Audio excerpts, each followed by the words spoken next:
When I first stepped into Glenwood High, I could sense an unsettling air around the old, decrepit building. My family had just moved to this sleepy town, and the dilapidated school with its ivy-covered walls and towering spires seemed to belong to another era. The locals whispered strange tales about Glenwood, stories of students disappearing, and ghostly apparitions haunting the hallways. But being the rational skeptic I was, I dismissed these stories as mere urban legends. Little did I know my first year at Glenwood High would be anything but ordinary. My first day started uneventfully enough. I shuffled through the hallways, trying to navigate my way around the labyrinthine corridors. The classrooms were musty, filled with outdated textbooks and broken furniture. Despite the school's eerie atmosphere, my classmates seemed normal, just regular kids trying to get through the day. Things took a turn when I was assigned a locker. Locker number 237. It was situated at the far end of a dimly lit corridor that looked like it hadn't seen a renovation in decades. As I approached it, I noticed the previous occupant's name scratched out with such force that it left deep gouges in the metal. Hey, new kid. A voice called out behind me. I turned to see a girl with jet black hair and dark, piercing eyes. I'm Emma. You got the locker, huh? Yeah, I replied, unsure of her intent. Be careful with that one.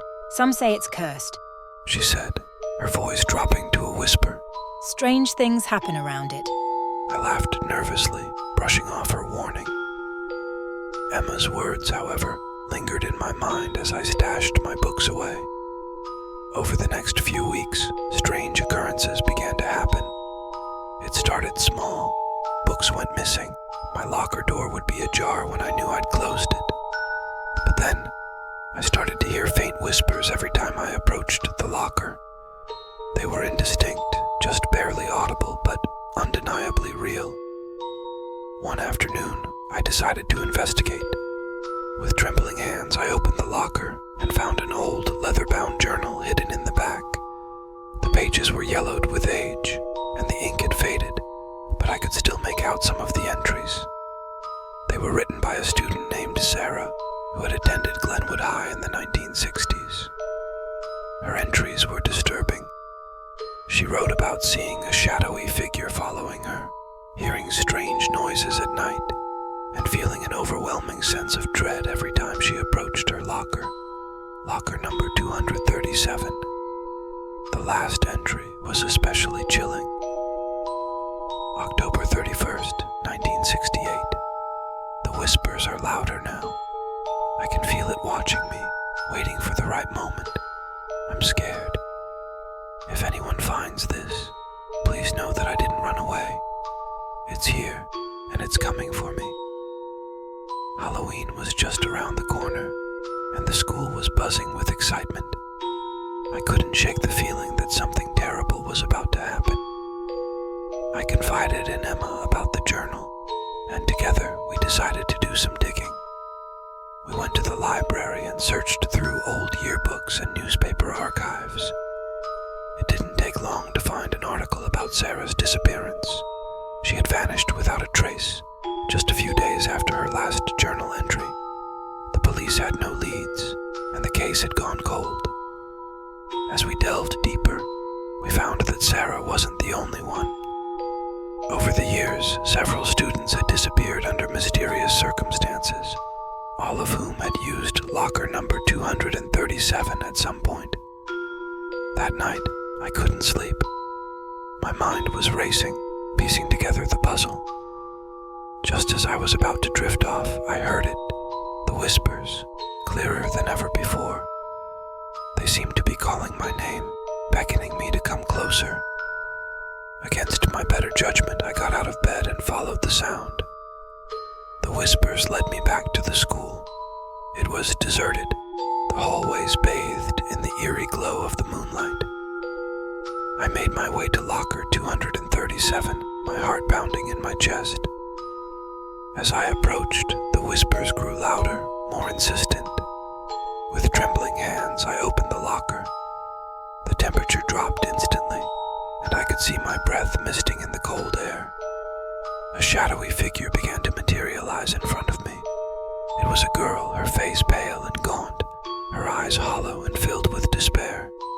It was Sarah. "Help me." She whispered, her voice echoing in the silent hallway. I was frozen with fear, but I knew I had to do something. How? I managed to choke out. Before she could answer, the shadow engulfed her, and she disappeared. The locker door slammed shut with a force that sent me sprawling to the floor. I could hear the whispers again, but this time they were angry, malevolent. I scrambled to my feet and ran, not stopping until I was safely outside.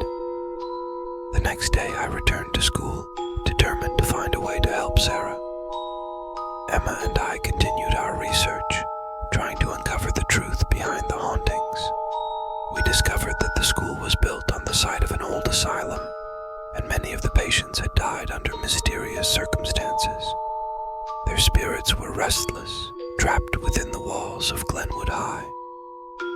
We performed a ritual we found in one of the old journals, hoping to put the spirits to rest.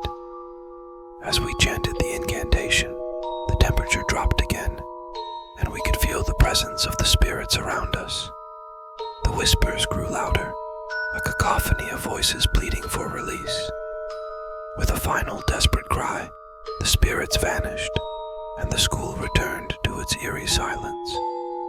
The haunting stopped, and locker 237 remained empty.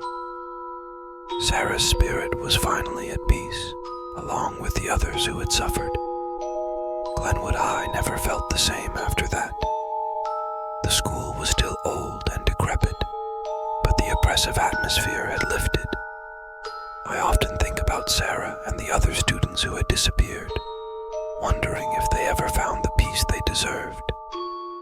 As for me, I survived my first year at Glenwood High. I learned that some stories are more than just legends. They are warnings, and sometimes the past has a way of reaching out, demanding to be heard. So, if you ever find yourself at Glenwood High, beware of locker number 237. Some doors are best left closed.